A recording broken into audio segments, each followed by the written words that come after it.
Sandpiper Stomp is in the key of A, and the licks that we're going to get to in the middle 12-bar section, they are going to pull heavily from the A blues scale. So I want to take a moment right now and pause on looking at the song and give you the tools that you need. So we're going to work on the A blues scale.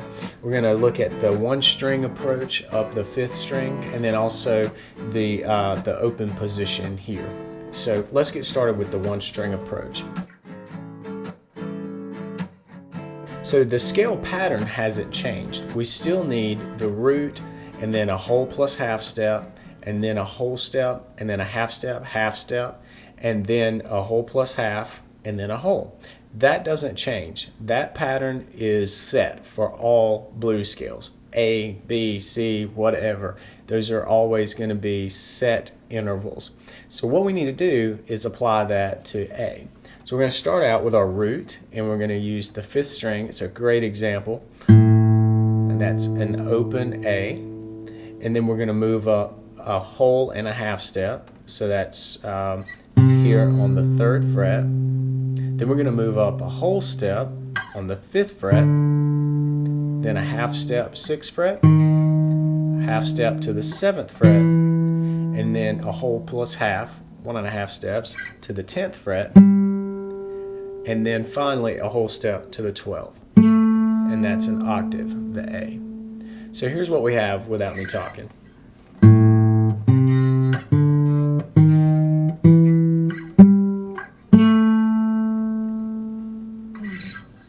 Alright, so the notes that are involved here, it's really important to know the note names. The notes are A, C, D, E flat, E, G, A.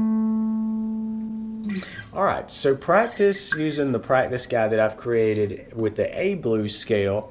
Practice the one string section of the practice guide. This will help you really start to connect the sound with the sight of the scale. It really helps to visualize these intervals when you're using this one string approach. So again, I really emphasize that you take some time and work on the scale, learn the scale with this one string approach. So let's move on now to playing across the string, much like we did with the E blues scale. We're going to start with the open 5th string, and we know we need a C next, and that's here, same spot, 3rd fret, 5th string. And then we need a D, so the open 4th string comes in pretty handy there. And then after a D, we need a E flat. That's here, the 1st fret of the 4th string, and then an E. Then we go a whole and a half step to get a G note, or the open 3rd string, and then finally a whole step to round this thing out with the octave, the A.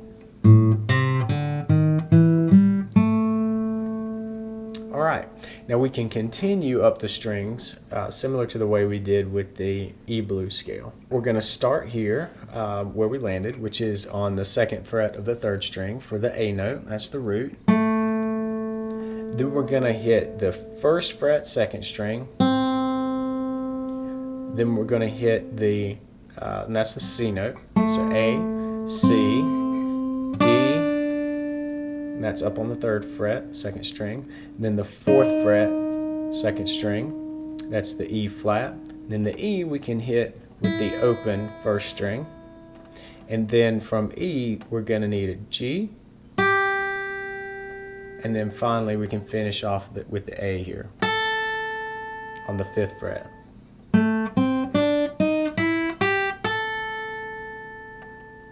Alright, so you've got two scales that you can connect and play together.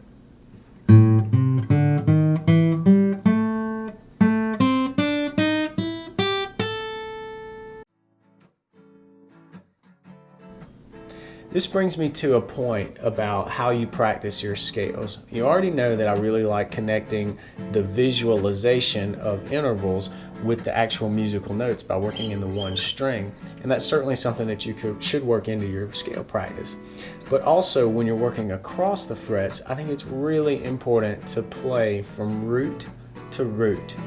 And that means play from an E all the way to an E, or play from an A all the way to an A.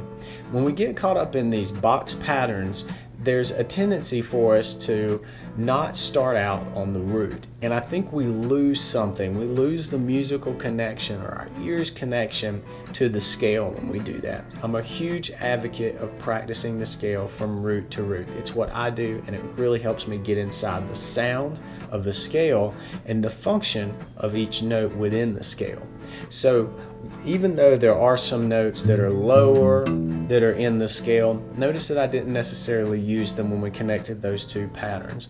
You need to know that they are there, but when you're practicing scales and your focus is practicing the scale and getting the scale in your ear, then it's time to really play from root to root. Be sure to check out the guide to practicing the A blues scale that I've included for you. It's going to walk you through a few different spots on the A blues scale, and I think if you practice in this fashion that you'll get some big results, and you'll really start connecting the scale to the fretboard and to the musical idea of what the scale is. All three of those things need to gel, and I think this practice routine will really help you get there. So make sure to practice up, and then when you're ready, I'll see you in the next lesson.